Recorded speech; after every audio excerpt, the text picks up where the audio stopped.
다음은 KTNG 사례인데 KTNG도 JB금융과 좀 동일하게 최대 주주인 기업은행이 그 제안한 이사가 집중 투표제를 활용해서 그 이사회에 올해 진입하게 됐는데요.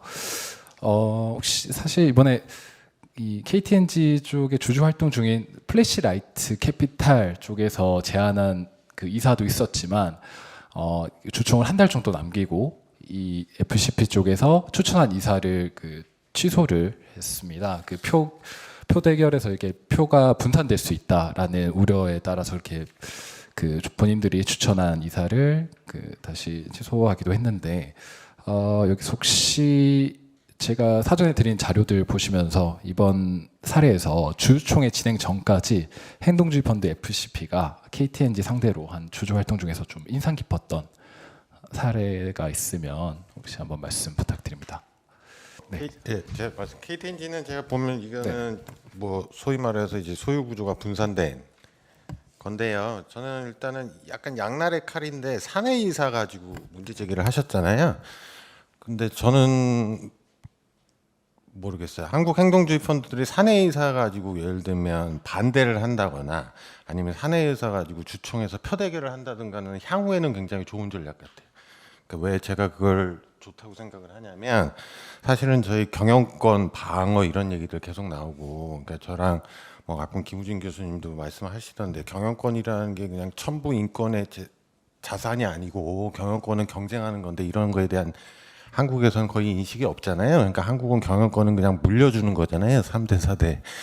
이제 이런 게 굉장히 큰 걸림돌인데 이런 것들이 이제 언론에 나오기 시작하면 아 이것도 사내이사도 주총에서 다른 두 쪽에서 다른 후보들을 올리고 경쟁하는구나 이런 효과들이 좀 생겨야 된다고 보거든요. 그래서 좋은 의제라고 생각을 하고 근데 모르겠어요. 이번에 이건 그냥 제 개인적인 생각인데 이번에 KTNG 사내이사 가지고 반대를 한 게 사실은 그렇게 설득력 있는 근거가 있었는가까지는 저는 조금 의문이 있습니다. 그래서 오히려 저는 소유 분산 기업은 사실은 소유 분산 기업은 아까 말한 대로 물론 이제 미진한 지배 구조에 미진한 부분들이 있죠. 그러니까 예를 들면 뭐 재단의 문제 이제 이런 거 튀어나왔잖아요.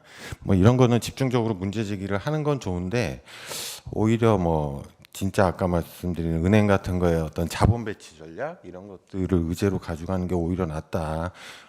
그러니까 대기업 집단보다 지배 구조가 나쁘다고 볼 수는 없거든요. 제가 보기엔. 예. 그리고 그런 지배 구조 문제를 예를 들면 소유 분산 기업의 이 사회가 굉장히 문제가 많다는 지적을 하려고 그러시는데 제가 보기엔 그 대중적으로 설득력 없거든요. 예. 그 이상입니다. 네.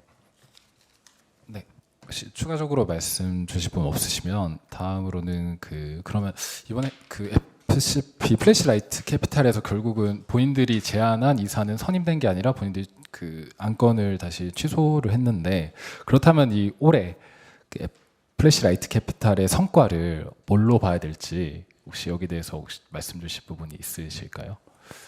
그 작년에는 제가 이상현 대표님인가요? 그 FCP 그분하고 이제 줌 회의를 했는데 갑자기 이제 그 사임하셨다고 해서 아마 전략적으로 집중 투표에 의한 이제 IBK 쪽 그 선임을 위한 전략적인 선택이 아니었나라는 생각이 들었고요.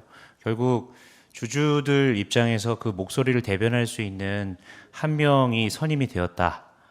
그런 것에 의미가 있는 거고 그리고 쭉 이제 프레시라이트 캐피탈 파트너스의 그 주주 관여 활동의 이력을 보면 굉장히 다양하게 장기간 동안 좀 해왔어요.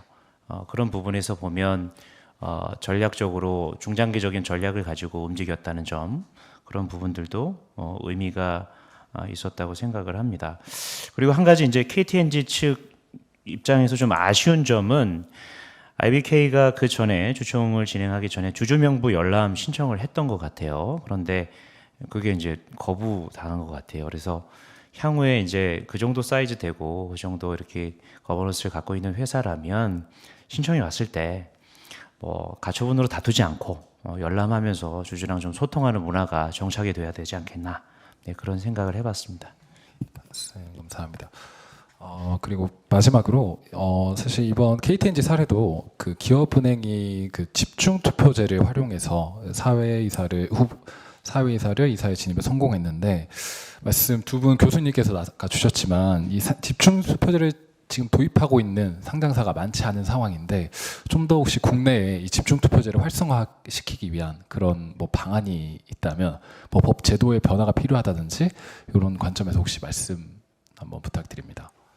아니, 일반론 얘기하기 전에 요건 집중 투표에 대해서 두 가지만 말씀드리고 싶은데, 그 일각에서 얘기하는 것 중에 야, 이게 방 대표님이 이거를 전략적으로 혹시 집중 투표를 받은 게 아닌가, 집중 투표를 안 할 수도 있는데, 말하자면 이거를 yes no로 하면 혹시라도 안 될 가능성이 있는데, 이거를 집중 투표를 하면 2명을 뽑으니까 2등을 해도 되잖아요.